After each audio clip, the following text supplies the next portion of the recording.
Welcome, innovators and game changers, to Compete on Awesome with AI, your roadmap to harnessing AI power in your business journey. Imagine waking up tomorrow to find your industry completely transformed by AI. Exciting? Terrifying? Maybe both. But here's the thing, you don't have to navigate it alone. I'm Susan Frew, an entrepreneur and business owner just like you, and I'm here to be your tour guide through the world of practical, usable AI. Having built and scaled many businesses myself and saved $170,000 and counting from my budget for 2024, I know firsthand the challenges you're facing and the game-changing potential for AI that holds for all of us. In these episodes, you will join us as we explore AI tools you can implement today and boost your efficiency, how to stay ahead of the AI curve without breaking the bank. And we're not here to talk about science fiction fantasies. We're here for real, actionable strategies that you can use to compete and win in this AI-driven world today. So join us, whether you're a solopreneur working from the kitchen table or a CEO leading a team of hundreds. This is your guide to not just surviving, but thriving in the AI revolution. If you're ready to turn AI from a buzzword into your secret weapon, let's dive in and compete on awesome. Hey, it's Susan Frew with Compete on Awesome with AI. And it is such an exciting time in our world to learn about AI. And you know what? Regardless of what side of the party line you sit on, it cannot be denied that AI is in the forefront of our society, not only in Washington, but around the world. We cannot open a browser or scroll through any social media or watch anything online or turn on the TV without something being brought up about AI. And I know for some of us, especially yours truly, I love it. I'm like, oh my gosh, bring it on.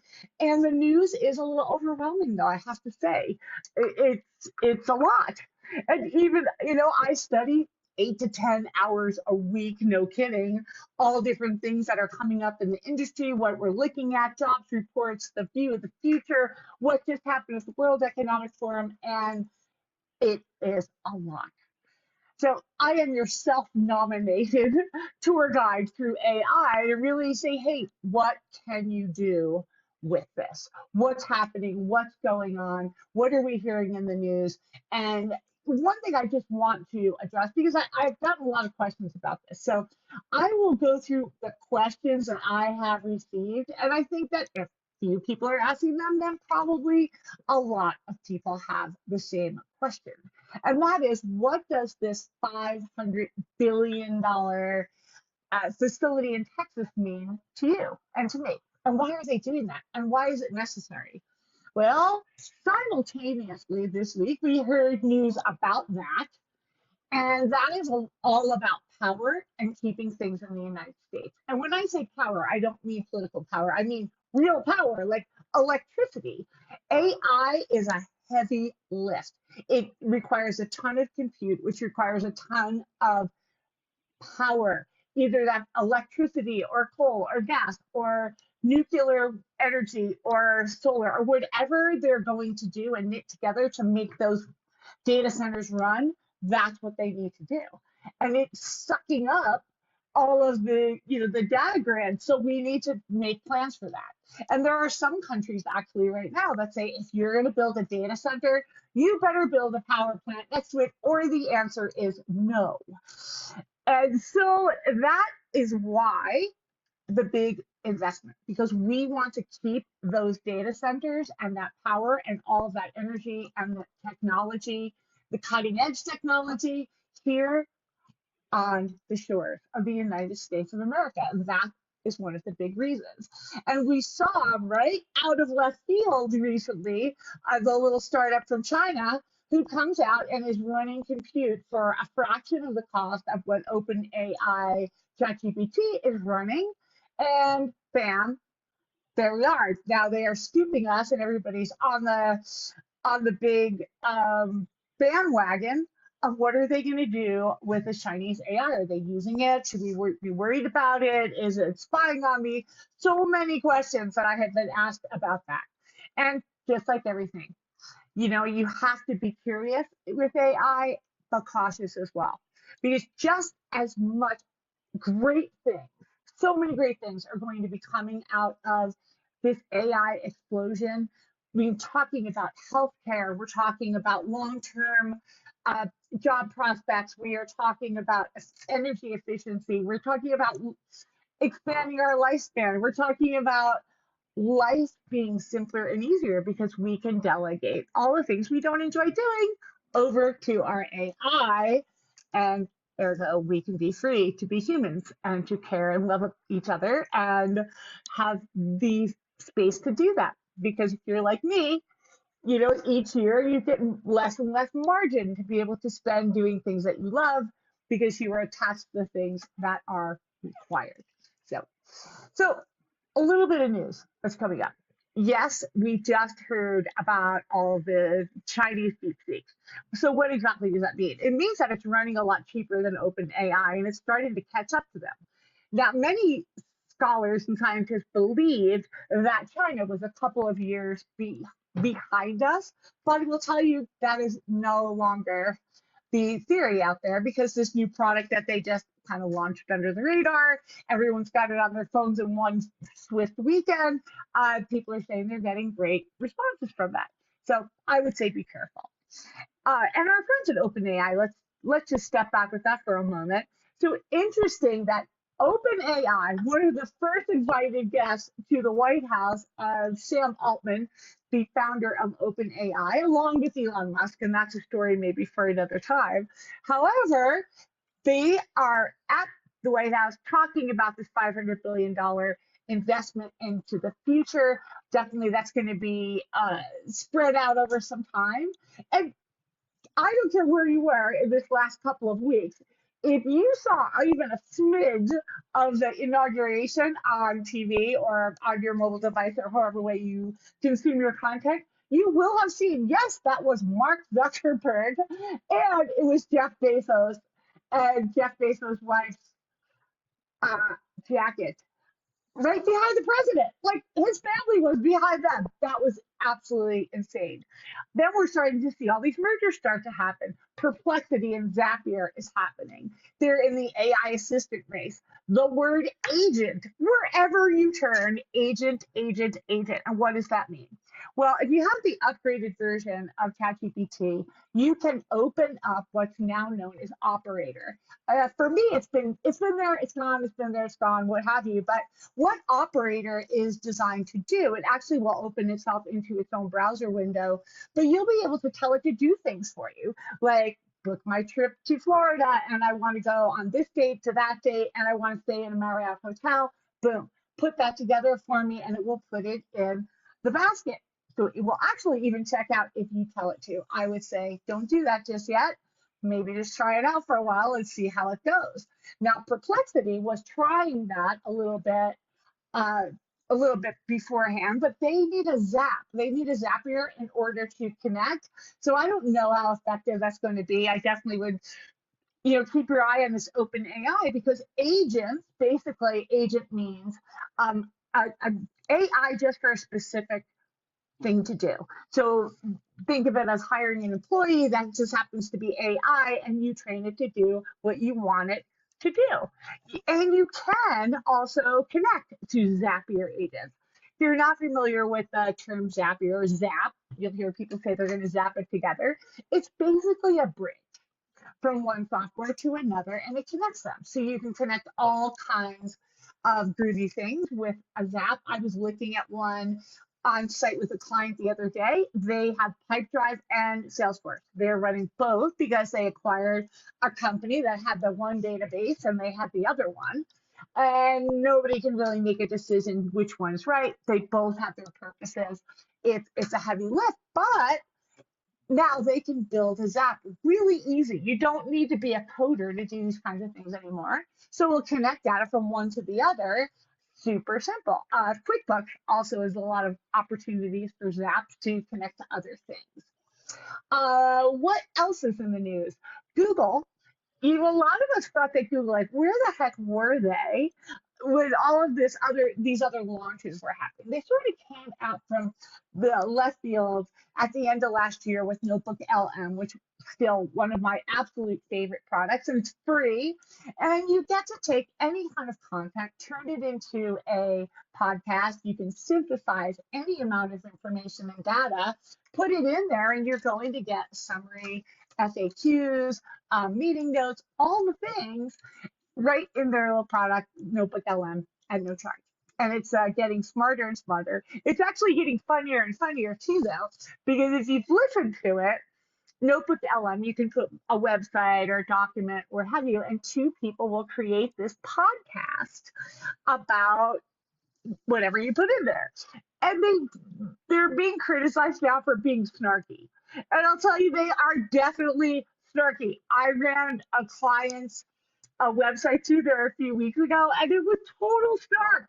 And I was shaking my head going, what the heck? And then, in the news, we saw that, yes, Google's aware of that. They're going to dial it down. And that's not the first time. I mean, Google launched their Gemini AI a little bit too hastily 2 years ago, and they made some errors when it came to, create a picture of George Washington, and they created an African American woman, in a caftan. Like, that's not George Washington. So we'll just keep an eye on all of that. Another thing that's happening right now is all of the AI leaders and people around the world are busy making predictions in Davos at the World Economic Forum. And all of these great things are coming out of there, and really like far-fetched things too. That we could potentially, as humans, live to be 150 years old. Well, I have questions about that. Like, so do we not get wrinkles until we're like 102? Like, well, that would be very important to me because I'm not 100% sure I want to live that long, nor am I going to have enough money to live that long. So what does that look like? I don't know. I'm curious, and I hope to hear more. I'll be studying that one because that's important to me. Another thing that they talked about in the World Economic Forum just a week before, the jobs report had come out, and they are talking about scaling up and skilling up. Skilling and scaling definitely are going hand in hand in this new world of AI. You cannot continue to do the same thing. You do not want to be selling candles when your competitors across the street are selling light bulbs. It's not going to be an option for you to be able to stand still, without a doubt. You need to be able to embrace this technology in some way, even on small bites, finding ways where you can use it to be really efficient. And I'll give you a few examples. I do some on-site consulting, and in the last couple of weeks, sort of had back-to-back events, one of them in the US, one outside of the US, and the process is still the same. And you'll hear me say this over and over again. You need to go old school before you go new school. If you're a business owner or work in a company, you don't want to be taking AI and just slapping it on there and trying to make it work, or buying some out of the box product that doesn't really fit your workflow. You need to go old school before you go new school. That is absolutely essential. Going old school means that you need to map out your flow of processes in your company or organization and determine where in there is an opportunity for AI to exist that either is an assistant to an existing person, or it's a process or procedure that reduces time, that makes your team happier, that makes you more money or saves you money, one of those things.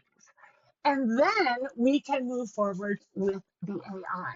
So my process when we go on site is I bring all of the people in the room that own a part of the process. And prior to that, I will have had at least an hour-long meeting with every department head, so I really can understand what their company is all about and where their flow may be broken. And then I also really dig deep and find their pain points. So before I go, I'm able to collect all of these interviews, all of this data, a very robust questionnaire, and I know what my marching papers are when I get on site. And we begin the day by just doing a really basic overview of what AI is, what's coming, how you could use it.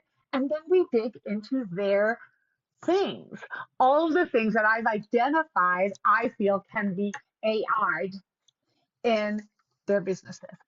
And then let's work. So the rest of the day is spent mapping things out and breaking out in small groups. And I recommend do not do it in functional areas. Do cross functional areas, especially if your company operates in somewhat of a vacuum, somewhat of a silo of different departments, and they're not communicating very well back and forth with processes and procedures. Because a lot of times what happens upstream is going to affect the people downstream in the workflow, and the people on the downstream just feel like they're getting dumped on, or the people on the upstream don't even know that it's happening. They're oblivious to it. Nothing intentional, but we want people to really understand where the clogs are. And then we can put some really cool AI on top, and then we start cooking with gas. And I highly recommend this too. You must have two things, must have an AI committee in your company, people who are going to continue to push the ball down the field.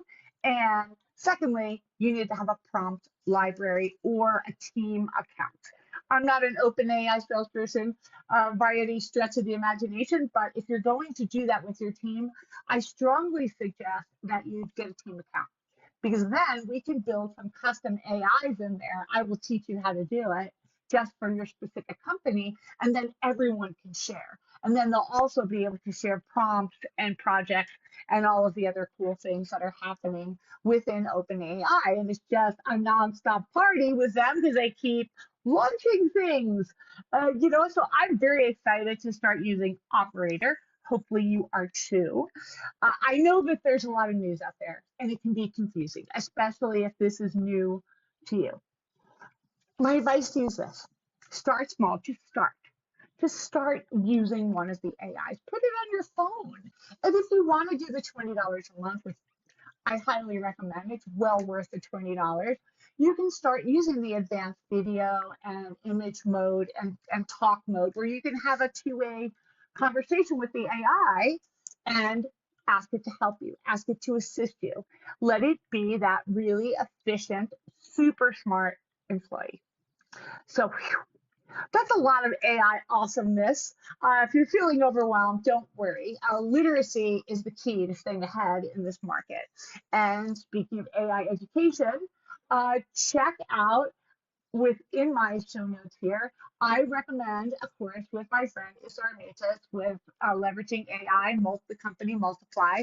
They do an amazing, amazing job, amazing course. I took their course way back when, and it was fantastic, and I love them. They're great.